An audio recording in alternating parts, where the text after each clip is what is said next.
right, guys, we're going to finish up the night tonight. We're going to bring up the Mount Healthy Owls. I'd like to thank you all for coming out tonight and supporting us at our tristatefootball.com neighborhood preview show.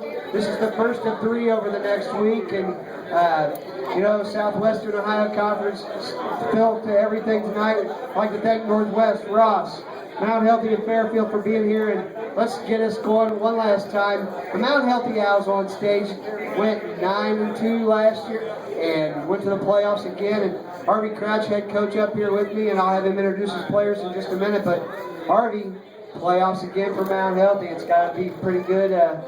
Can this team do it again? Yeah, I'm hoping we can do it again, but we just want to start winning in the playoffs. That's the big thing. You know, you talk about that. There's always certain humps that programs have to get over. Northwest is a great example. Trying to get over into winning 2 straight years. They finally got that hump. You guys, a couple of years ago, you did win a playoff game, a very good playoff game against Turpin. I think that's who it was. Yep. That night.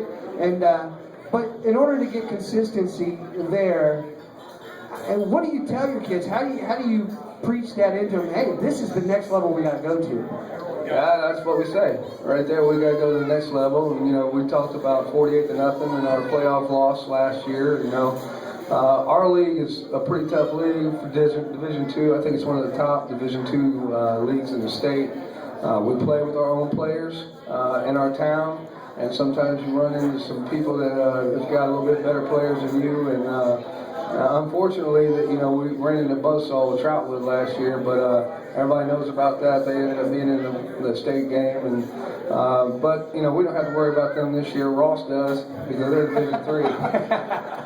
But you know, we just go to work. We don't worry about everybody else. I mean, to be honest with you, we talk about us. We stay within us, and we talk about the things we need to fix. We don't waste any time thinking about other people. We just work hard, and we make sure that nobody outworks us. Surrounding yourself with good people. I think that's one thing that I was talking to Jim Place, your former head coach at Hamilton. Great man. At that time, there was you, there was Chris Wells from Madison Senior on that staff. I think Chad Murphy on this? No, he coached for me. Chad was my offensive coordinator my first year at Mount. Okay, there's somebody else on that squad that's recent that Nate Moore. He's at Nate LaSalle. Moore, LaSalle. That's who it was. When you look at what Jim put together and assembled there, what did you take from what you learned from him? Because you've been an assistant coach for a long time. Yep. What did you take from him in that experience there? Well, I always say I probably wouldn't have been a head coach if I didn't coach for Jim. Coach Place, one of the things I liked about him when you coach for him, you know, there's some guys that you had to figure out what they were thinking, and, you know, thinking about, you know, why are they doing that or why are they doing this. He'd teach you how to be a head coach. And he'd always explain why he was doing this and why he was doing that. And it was a real blessing for me to be able to coach with him, you know. And I think it just got me over the top to get the job that I needed to get. And I'm real grateful to him for that. You know, jobs in this town are very, very precious. You know, Nate Mahan over there in his first job here. You look at Curry Cummins, who was at Mount Healthy and had a good stint there. He's already on his 3rd program. You don't get those kind of chances in this area, do you? I mean, even the assistant coaching in this town is pretty special, isn't it? Oh, yeah. It's hard to be a head coach. It's hard, you know, there's a lot of good coaches in this area. I mean, that's why the football is good around here in Southwest Ohio. I actually coached Nate when he was in high school, and I like to think that I helped him get that job over there a little bit, but what a great player he was for us in Hamilton. And you know, you learn off your head coach and you learn off the assistant coaches, but you know, Southwest is great football in high school. Well, let's take it all the way down into the corner. Tell us who you have with us, and then we'll go across from left all the way down to the far right. All right, this is Jaquan Diz. He's going to be a one technique. That'll be the nose guard. This is Javier Pitts. He's a running back. Milan Laniers, 2-year starters, junior. He's a DN. And we got D'Amico Jones, another D lineman. Let's go down here to Jaquan. And Jaquan, you're moving from the offensive side of the ball to the defensive side of the ball. And we talked a little bit to Colas over there from Fairfield. What's that like? That change been like for you? The change been cool. I'm just trying to learn my task on the defense side of the ball. And playing offense helped me because, like, I could read the offensive lineman because I was a former O lineman. So you go over to this side of the ball. You got two twins over there. They're not here tonight. The Lackey guys, Justin and Jordan. I think it's Justin and Jordan, right? Am I correct?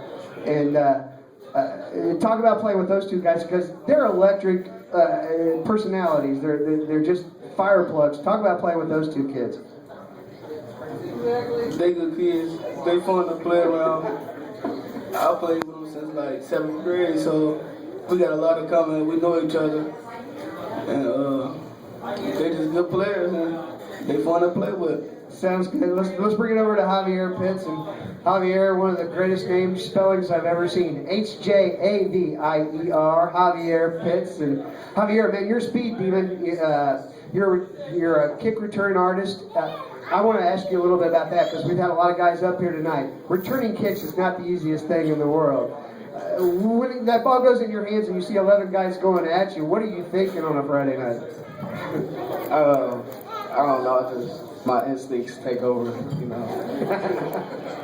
Now you're in a crowded backfield with Tyree Elliott, David Montgomery, a lot of good guys in that backfield.